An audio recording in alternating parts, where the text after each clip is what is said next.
Mari McInerney from Croakey here at the SARA, Allied Health for Rural and Remote Australia Conference, National Conference. And I'm here with one of the presenters, one of the first times we've heard climate change mentioned here, actually.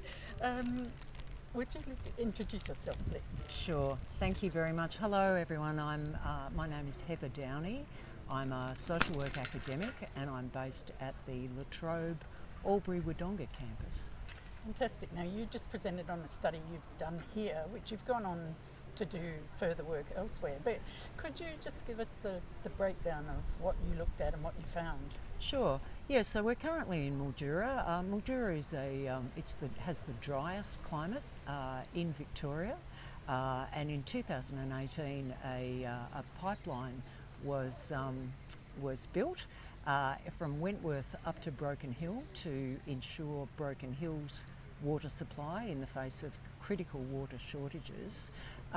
So that's a little bit of context about Mildura.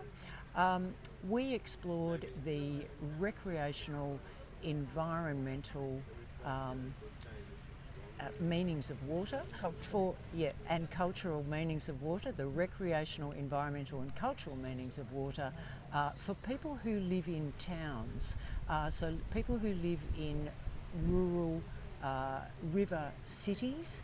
There's been a lot of research done already on the value or the economic value of water for farmers, but there hasn't been a focus on what it really means for townspeople, and we aim to raise their voice. And what were you finding? Yeah, okay. We found that the river was really, really important to the Mildura community. It informed a sense of identity for people. We found that most people visited the river frequently. Summer, of course, was the most popular season, but they did a range of things there. So they did non-aquatic activities like walking the dog or going for a walk. They did picnicking, they did sightseeing, barbecuing, those sorts of things. So we can see that the river doesn't just enable physical health, it also enables social health, and that's really important. So that was one of the important findings. We found really interestingly that water enables green spaces, so gardens, wetlands, parks, all of those really important things. And we found that here in this community, which it's really often described as an oasis in the desert, that the meaning of green lawns was really important to people. People took a lot of pride in maintaining their lawns, which was really fascinating. And of course, there were places for people to, kids to run around, all of those sorts of things. But we replicated the study in Albury Wodonga, where I'm from. It has a much higher rainfall there, and people over there considered watering your lawn to be a complete waste of water. So that was a really significant difference. Yeah, that was interesting. Yeah. I take your point that you said in the limitations of the study that you had an underrepresentation really of First Nations people, because there is quite a community here and there's a lot of work being done around the river and the wetlands, isn't there? Yeah, there is. But in terms of cultural values, what were you? Sure. I think, and I'll talk to Mildura findings and Albury Wodonga findings. There was a sense of sort of intergenerational cultural transfer. So, grandparents like to take their grandchildren to the river. In Albury Wodonga, the percentage of people with First Nations heritage who completed our survey was much higher, and they really talked about the river being an ancestor and the incredible importance of the river, the health of the river to their own health. Before we go on to, you've also done some other work, but if we could just come back to Mildura, where you talked about that water security is such an issue, and that 1 in 3, and it was a small number of participants. Yeah, it was a third. It was a third of our participants in the study let us know that they would consider moving away from Mildura if water became even more scarce than it is now, and that's very impactful in a reasonably small rural community, because it not only impacts social relationships but also recognised workforce shortages. Yeah. Fantastic. And Yeah. if I could just get you to say, beyond Albury Wodonga, what else did you? Yeah, sure. So we've, I have in the past looked at, the meaning or the value of water for farmers, irrigation farmers, and then we looked at, explored the meanings of water for townspeople, and then I was thinking of a gap, and it's quite a big gap, and it's the voices of people who are involved in freshwater tourism. So your canoe hire businesses, your cafes on the river, all the accommodation services, your big clubs like sailing clubs who have regattas, sometimes international regattas that bring people to areas, rowing regattas, those kinds of things.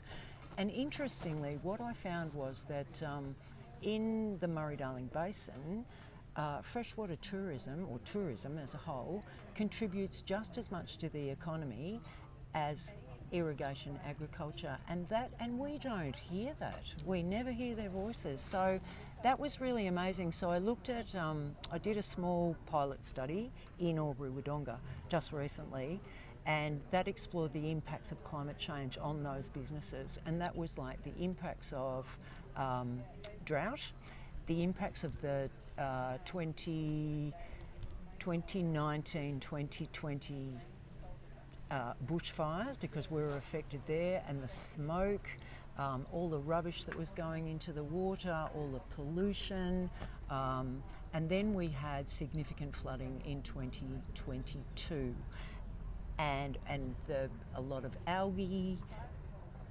People won't go in the water, it's not safe. There's a lot of animal poo going into the water and making it very horrible, and it's incredibly unsafe. So it has big, not just economic ramifications, but for people who live there too. You can't use the river, can't use Lake Hume, can't use Gateway Lakes, and people in those, who have those big international competitions. There's a big dragon boat club there. They had to cancel an international competition. So, yeah, huge. And tell me just about presenting here at an allied health conference. Yeah. This is the first time that I've been to this conference. It's a really lovely conference. I've found it very relaxed, very interesting.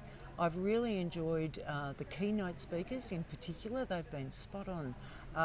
And also, as well as presentations from clinicians and researchers, they've had a couple of really great workshops that have been of interest to me as an academic. So, how to review a journal article, which is like invaluable. Yeah.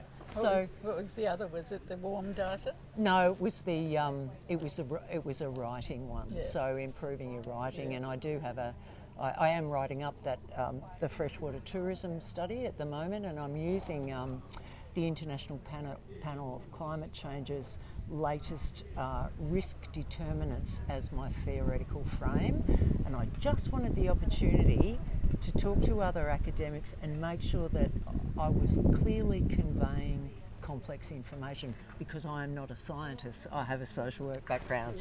Yeah. And just with being in an allied health audience, do you feel that they have very much a connection to your work? No, I don't, and that's really interesting. And as part of another research project that I've been involved in, we've just completed a literature review, and it's about the impacts of climate change on people who use alcohol and other drugs. So you can imagine, when there's people have to evacuate, all their supports aren't there, they're out of whack, they may not be able to receive their, replacement therapy, those kinds of things. It has really big implications. So that's another iron in the fire. But I think the more that we can do, I think social work and social welfare has been, it's getting a lot better now. It's been a little bit late to the party around climate change, and I'm trying to work as hard as I can to redress that. Fantastic. Thanks. Thank you very much. Now you can go back in and answer the Q&A. Okay.